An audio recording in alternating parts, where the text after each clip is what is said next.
મોટા ભાઈ કેમ છો? મજામાં મોટા ભાઈ? મોટા ભાઈ, welcome to part 6 of the video. India largest capital market scandal. Part 6 of the video. India largest capital market scandal. Data. किसी भी मीडिया संस्थान इंडिया की इतनी औकात नहीं है कि इस डेटा पे बात कर ले। हम करेंगे, बिल्कुल करेंगे। EY, KPMG, डिलॉयट और PwC, इन चारों के पार्टनर्स में अगर दम है, क्या है? दम है, तो मैंने कई बार अपना फोन नंबर पब्लिक डोमेन में दिया है और इस वीडियो के एंड में भी पब्लिक डोमेन में दूंगा, तो मुझे फोन कर लेना। और खास तौर पे EY के पार्टनर, क्योंकि जरा मैं भी तो समझूं कि दुनिया के हर देश में फ्रॉड कैसे होते हैं। ये नॉलेज आज तक मुझे नहीं मिली। घबराना नहीं है मोटा भाई, फोन कभी नहीं आएगा। और मैं आने वाले 2 सालों में EY, KPMG खास तौर पे इन दोनों की हेज अकाउंटिंग मैनुअल्स को एनालिसिस कर रहा हूं डिटेल में। और मैंने पहले भी इस पे कई वीडियोस बनाई हैं और अब मैं और डिटेल्ड वीडियो बनाने वाला हूं, लेकिन हेज अकाउंटिंग मैनुअल्स की वीडियो हिंदी में नहीं होंगी क्योंकि उसकी टारगेट ऑडियंस ग्लोबल है। मैं आज भी इस बात को बोलता हूं खुलेआम विद फैक्ट्स कि इस दुनिया का सबसे बड़ा स्कैंडल लाइबोर स्कैंडल नहीं था, बल्कि MTM स्कैंडल है। लाइबोर स्कैंडल में तो आज तक, जो कि 2003 में शुरू हुआ, आज तक हमें यह पता ही नहीं चला कि उस स्कैंडल की ग्रेविटी क्या थी। क्योंकि चाहे वो FCA हो, financial conduct authority United kingdom, FSA हो यूनाइटेड किंगडम, CFTC हो यूनाइटेड स्टेट्स, SEC हो securities and exchange commission United states, DOJ हो यूनाइटेड स्टेट्स, या ऐसी कई रेगुलेटरी बॉडीज हो जिन्होंने इस स्कैंडल को इन्वेस्टिगेट किया, इनको खुद कुछ नहीं पता था ये कर क्या रहे हैं एक्चुअली में। और बहुत जल्दी आपको हमारे YouTube चैनल पे एक वीडियो मिलेगी जब ट्रेजरी कंसल्टिंग लंदन की कोर्ट की जजमेंट को चैलेंज करेगी ओपन डोमेन में। लंदन की कोर्ट ने जो लाइबोर पे जजमेंट दी वो कंप्लीटली इनएक्यूरेट थी। ये अलग बात है कि उसके जो डिफेंस लॉयर होंगे वो इस बात को पकड़ नहीं पाए, लेकिन हम इस बात को पकड़ेंगे।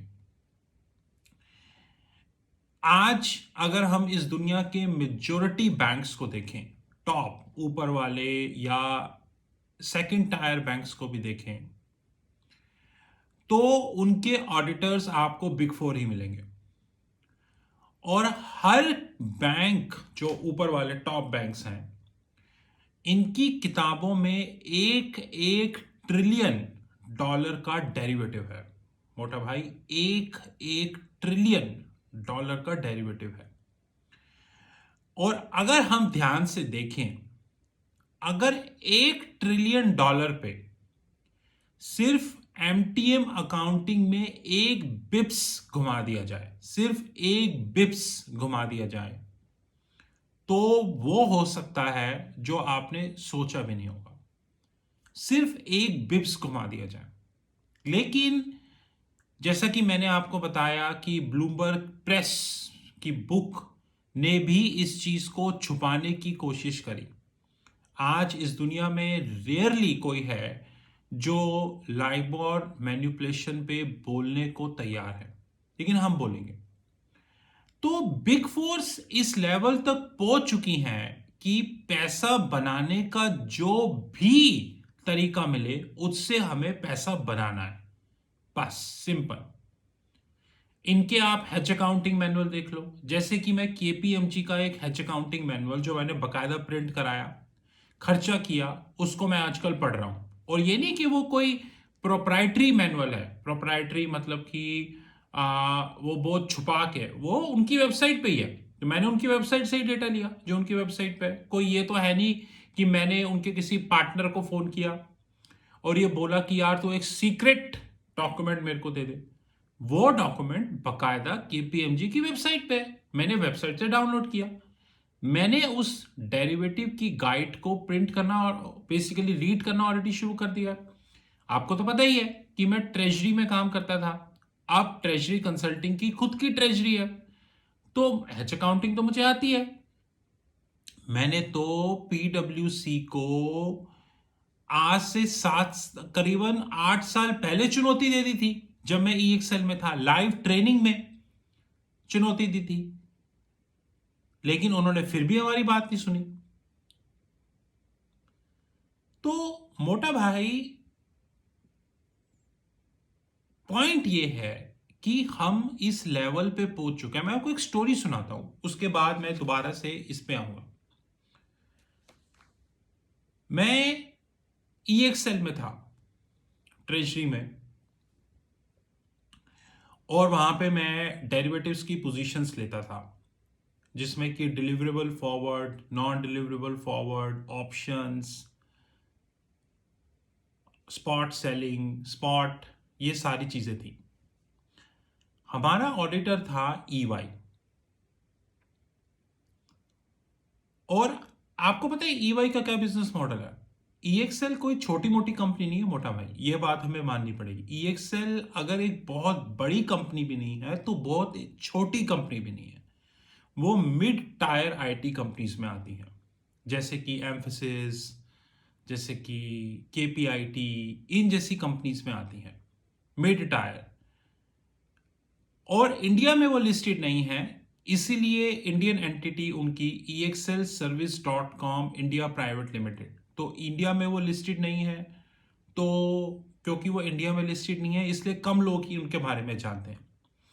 क्योंकि आईटी कंपनीज में एक बहुत बड़ी प्रॉब्लम है कि जब तक आप लिस्ट नहीं होगे तब तक लोग आपको जानते नहीं हैं। लेकिन आइडली ये स्ट्रैटेजी गलत है, बट एनीवेज। तो इंडियन एंटिटी में मैं था, और हम लोग मैं ग्रुप लेवल पे कवर करता था। तो मैं ग्रुप ट्रेजरर था, ग्रुप लेवल पे कवर करता था। ग्रुप लेवल पे मैंने प्रॉपर ग्रुप लेवल पे पोजीशंस होती थी, उनको हम कंसोलिडेट करते थे, कैश फ्लो हैजिंग लेते थे, फेयर वैल्यू हैजिंग लेते थे, और इन दोनों को कभी कभी कंसोलिडेट करके deliverable, non deliverable, Singapore market में मैं पोजीशन लेता था, JP Morgan Chase, city, standard chartered, RBS और ऐसे कई फॉरेन बैंक्स के साथ में पोजीशन लेता था। आज भी मैं इनमें से मेजॉरिटी बैंक्स के टच में हूं, या मेजॉरिटी बैंक्स मेरे टच में हैं। गॉड इज काइंड, आज ट्रेजरी कंसल्टिंग की ये पोजीशन है कि बैंक्स हमारे टच में है, ना कि हम उनके टच में। तो हमारा ऑडिटर ईवाई था। आपको पता है ईवाई का बिजनेस मॉडल क्या था? जब ट्रेजरी ऑडिट की बात आती थी, ट्रेजरी का जब ऑडिट होना होता था, तो ये लोग बाहर से किसी इंटर्न को पकड़ लाते थे। बेसिकली इंटर्न नहीं बोलना चाहिए, जैसे कि मैं क्या बोलूँ आपको, जैसे कि जो लोग जैसे सीए में पहले सीपीटी होता है, फिर आईपीसीसी होता है, फिर इनकी 3 साल की ट्रेनिंग होती है, फिर इनका ग्रुप 1, ग्रुप 2, जीएमसीसी, जीएमसीएस, और फिर कई इनको डिग्री मिलती है। तो जब इनके 3 साल की इंटर्नशिप होती है तो ये बिग फोर वाले बंदे हायर कर लेते हैं। ये क्या करते थे ईवाई वाले, ये उन बंदों को हायर कर लेते थे जिन्हें ट्रेजरी का टी भी नहीं आता। मैं रिपीट कर रहा हूं, जिन्हें ट्रेजरी का टी भी नहीं आता। तो होता क्या था, जब ये इनको हायर कर लेते थे, अब ट्रेजरी का तो टी भी नहीं आता, तो ट्रेजरी का ऑडिट कैसे होगा। इनका मैनेजर था, मैं उसका नाम नहीं ले सकता, लेकिन अगर ईवाई के पार्टनर में दम है, केडीए साहब, अगर दम है तो फोन कर लेना, सारे फैक्ट्स दिखा दूंगा दोबारा से। राइट, याद है ना केडीए साहब, पूरे फ्लोर पे चैलेंज किया था सबके सामने, बट आपने कुछ नहीं किया। इस बार मैं फ्लोर पे चैलेंज नहीं करूंगा, इस बार मैं पूरी दुनिया के सामने चैलेंज करूंगा आपको। तो ये जो फ्रेश इंटर्न होते थे, ये मेरे पास आते थे कि हमें ट्रेजरी का ऑडिट कर रहा है, और मैं इनकी शक्ल की तरफ देखता था कि इसकी यार कुछ आता है नहीं, तो ये ट्रेजरी का ऑडिट क्या करेंगे। मतलब प्रोसेस ये थी, हम तो ऑडिट ही थे भाई, ईएक्सएल तो ऑडिट ही हुआ ना, वो ऑडिटर हुए, तो हम उनको पहले सिखाते थे और वो हमसे सीख कर हमारा ऑडिट करते थे। और आपको क्या लगता है, मेरी नॉलेज जो ट्रेजरी में है, आपको क्या लगता है कि क्या वो पूरा सीख पाते होंगे? कितनी बार। और आपको पता है सबसे इंपॉर्टेंट चीज क्या थी ईवाई के बिजनेस मॉडल की, जो मैंने ईवाई से सीखी, जब वो इंटर्न कुछ समझ लेता था तो वो उसको किसी और कंपनी में भेज देते थे और वहां पे उससे ज्यादा पैसे चार्ज करते थे कंपनी वाले से। ये ईवाई का बिजनेस मॉडल है। एक बार तो ऐसे हुआ कि जो इनका मैनेजर था, जो इनको सुपरवाइज करता था, वो मेरे पास आया और 2 घंटे बैठा। 2 घंटे, मेरे पास आज भी उसका नंबर है, 2 घंटे। और उसने मुझे बोला कि ईएक्सएल कैश फ्लो और फेयर वैल्यू हेज अलग अलग क्यों लेती है। आई डोंट नो कि आपको ये बात समझ में आई होगी कि नहीं आई होगी। मैं पहले तो उसकी शक्ल की तरफ 15 मिनट देखता रहा कि ये बंदा अपने आप को ईवाई का मैनेजर कहता है, मैनेजर, और ईवाई उसको यूएस भेजती थी ऑडिट करने के लिए। तो वो कितना इफिशिएंटली यूएस का ऑडिट करता होगा, ये तो आप समझ ही गए होंगे। केडीए साहब, कोई दिक्कत है, मेरे नंबर आपके पास है, घबराना बिल्कुल नहीं है। राइट, 2 घंटे लगा के मैंने उसको एक चीज समझाई और फिर भी उसकी समझ नहीं आई, और उसने गर्दन हिलाई, अच्छा ऐसे होता है, अच्छा, ओके। ये हाल है ईवाई का। तो ये जो सारी चीजें मैं आप लोगों के सामने रखता हूं ना, ये हवा में नहीं है, मैंने इनको फेस किया है। जब मैंने इसकी कंप्लेंट अपनी मैनेजमेंट से करी कि यार हम उन लोगों को पढ़ा रहे हैं जिन लोगों को खुद कुछ नहीं आता। और एक बार तो मोटा भाई ये हो गया था कि मुझे इतना गुस्सा आ गया, एक लड़की जो कि फ्रेश इंटर्न ईवाई में, बिल्कुल फ्रेश, मतलब कुछ नहीं आता उसको, जीरो नॉलेज, सिर्फ सीए इंस्टीट्यूट की किताब पढ़कर वो ईवाई में आ गई, उस लड़की को भेज दिया ऑडिट करने के लिए। यानी मुझे नासा का ऑडिट करने भेज दो, ना मुझे फिजिक्स आती है, ना मुझे केमिस्ट्री आती है, ना मुझे बायोलॉजी आती है, लेकिन मैं नासा का ऑडिटर हूं, तो मैं क्यों ऑडिट करूंगा नासा का, और मुझे नासा में भेज दो।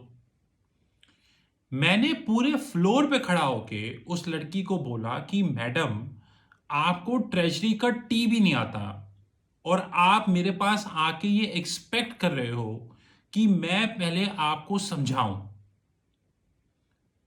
और फिर आप मेरी नॉलेज से उस पर ऑडिट करोगे। जबकि ये काम मैं ऑलरेडी कितनी बार आपसे पुराने इंटर्न्स पे कर चुका हूं। और मोटा भाई, आप सुन के हैरान हो जाओगे कि उस लड़की का जवाब क्या था। मेरे पास आज भी उसका फोन नंबर है। उस लड़की ने कहा, सर वो इंटर्न्स तो अब दूसरी कंपनी का ट्रेजरी ऑडिट कर रहे हैं। मैं तो भाई साहब उस दिन सो ही नहीं पाया रात को कि मेरे सिखाया हुआ बंदा, वो भी फ्री में, मेरे सिखाया हुआ बंदा वो भी फ्री में आज किसी और कंपनी का ऑडिट कर रहा है, जबकि मैंने उसे अपने ज्ञान का मात्र 1% से कम दिया, से 1% से कम। तो मोरल ऑफ द स्टोरी ये है कि मेरे ज्ञान का 1% से कम वाला बंदा दूसरी कंपनी को ऑडिट कर रहा है, और एक और फ्रेश बंदा मेरे पे भेज दिया। यानी कि मैं EXL में ट्रेजरी पे हूं और मैं ट्रेनर भी बन गया, वो भी फ्री। जब मैंने इस चीज की कंप्लेंट अपने बॉस से करी, तो आपको तो पता ही है बॉस क्या होते हैं।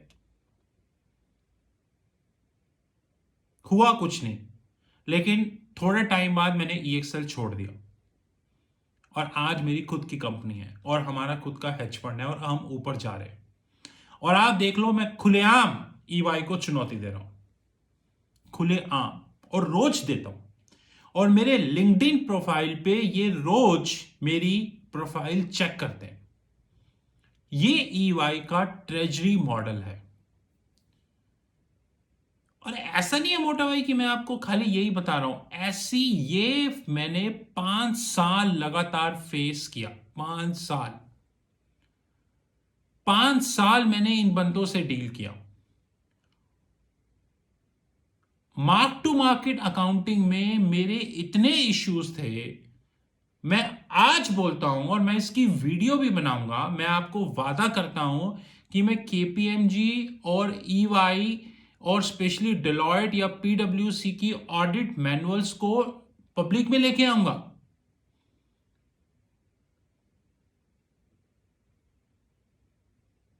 इस दुनिया का सबसे बड़ा फ्रॉड लाइबोर नहीं था।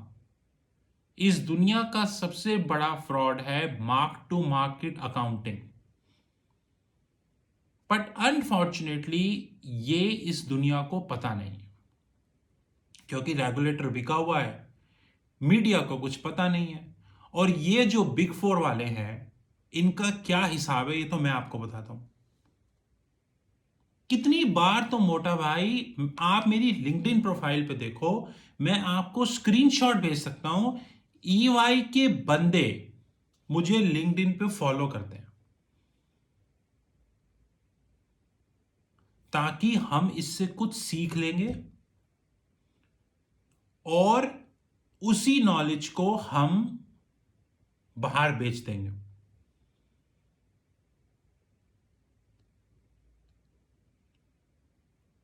ये हाल है मोटा भाई, ईमानदारी से।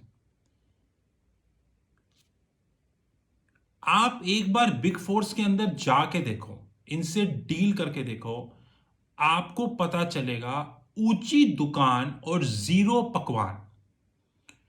ऊंची दुकान, फीका पकवान नहीं, ऊंची दुकान और जीरो पकवान वाला हाल है इनका। इनके पार्टनर्स, मैं अभी तक याद है कि मैंने एक ट्रेजरी का इशू चल रहा था, मैंने EY के पार्टनर, मेरा अपना एक ओपिनियन था। और मेरा ओपिनियन आपको पता है कैसे होता है, मेरा ओपिनियन तो रॉयटर्स से होता है। मैं तो बात ही रॉयटर्स से करता हूं, इधर उधर की तो बात ही नहीं करता हूं। मैंने EY के पार्टनर के सामने रॉयटर्स के खुद फैक्ट रखे कि ये ऐसे होता है और ये ऐसे होता है। आपको जान के हैरानी होगी कि उस बंदे को आधा घंटा यह समझ नहीं आया कि मैंने उसको बोला क्या, और उसके बाद उसने मेरे व्यूज कैंसिल कर दिए। अगर मेरे बॉस में दम होता ना, या मैं उस कंपनी का सीएफओ होता, तो वो पार्टनर उसी टाइम निकाल दिया गया होता। तो इनसे आप क्या उम्मीद करते हो मोटा भाई, कि क्या ये आपको किसी कंपनी की बैलेंस शीट या पीएनएल की रियलिस्टिक फिगर कभी बताएंगे?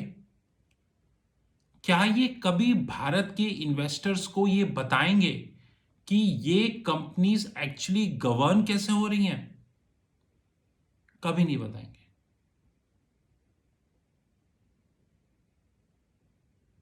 और अगर ये वीडियो सुनने के बाद केडिया या किसी और पार्टनर में दम है, तो मेरा नंबर पब्लिक डोमेन में, जितने इंटर्न भेजने ना ट्रेजरी में भेज दो, मैं भी जरा देखूं कि अब कौन सी कैपेबिलिटी है। और मैं दोबारा रिपीट कर रहा हूं कि इनके हैजिंग मैनुअल्स की स्टडी ऑलरेडी शुरू हो चुकी है, और मैं उनके सारे फैक्ट्स पब्लिक में लेके आऊंगा।